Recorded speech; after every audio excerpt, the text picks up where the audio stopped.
Complex trauma survivors, those who have anxious attachment, and those who have borderline personality disorder all lack the same thing, and that's emotional permanence. What is emotional permanence? Best illustrated with object permanence. You have an object. When you can't see the object, is it still there? Like, for instance, if I cover it like this, is the object still there? Is it still there? Yeah, it's still there. Right? Generally, it's still there even if you can't see it. That's object permanence, is that understanding that it's still there even when you can't see it. It's the same thing with emotional permanence.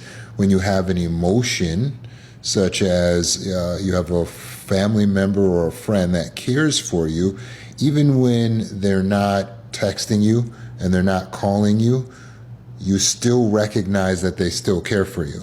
Even when they're a little bit upset with you, or they're not talking to you right now, you still understand that they still care for you.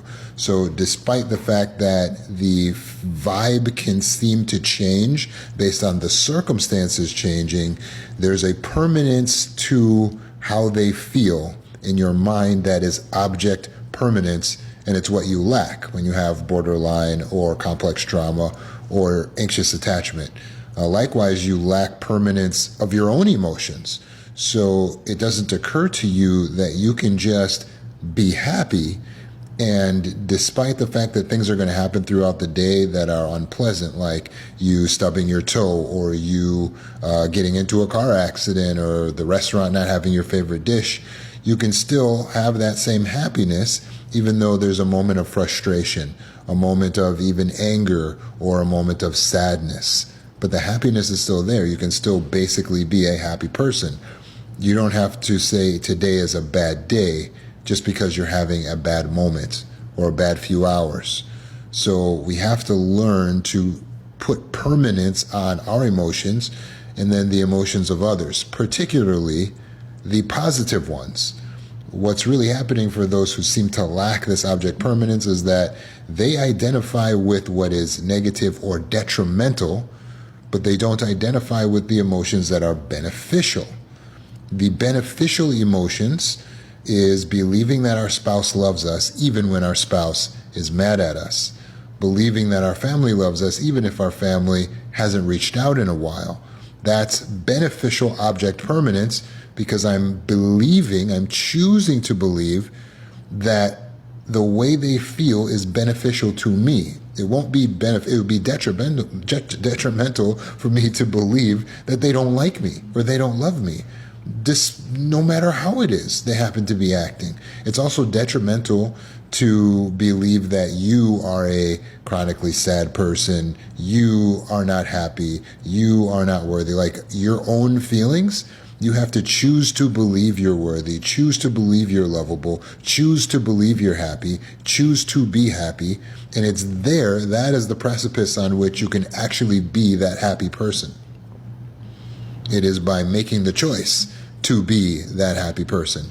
And so object permanence will now allow you to move forward and go through life and go through hard times and difficulties like we all do, but to still maintain your base state of peace, contentment, happiness. So how do you do this? First, make a choice. Choose to see other people's emotional states as being something that's beneficial to you, which is that they love you and they think you're awesome. Don't worry about what's true. Worry about what's beneficial, because you didn't worry about what was true when you wanted to think negative. Oh, he hates me, he doesn't like me, but you didn't care if it was true. You just love the detrimental. So choose what's beneficial, and don't make an argument about, well, I don't know if it's true if they really like me. What matters is what's going to help you, what's going to benefit you. It's going to benefit you to believe you're loved. It's going to benefit you to believe that people still care about you. So choose to believe that. And by the way, they appreciate it too. Do you think they want you believing that they don't have steady love and steady care for you? It's offensive to them. So it's detrimental all around to think that way. Don't think negative. When it comes to your own emotions, now you need to pick an emotional state that's going to be beneficial for you. Something like peace, contentment, happiness, serenity. So choose it. What do you want to be? And then when you make that choice, again, don't get caught up in, well, it's not true, I don't feel it. The feelings follow the perceptions. The feelings follow the perceptions. So you're going to create a perception of, I'm a being of peace, I'm a happy person. And then as you go out into the world, you're actually going to alter your reality through your actions, through your disposition, through your energy, through the chemicals that you're producing, and all of that is trickling down from the perception. It starts here because the perception is thought, thought is energy, everything starts in the energy realm. So make the decision to be happy and choose to see everyone else as loving you, caring for you, benefit yourself with the way that you think.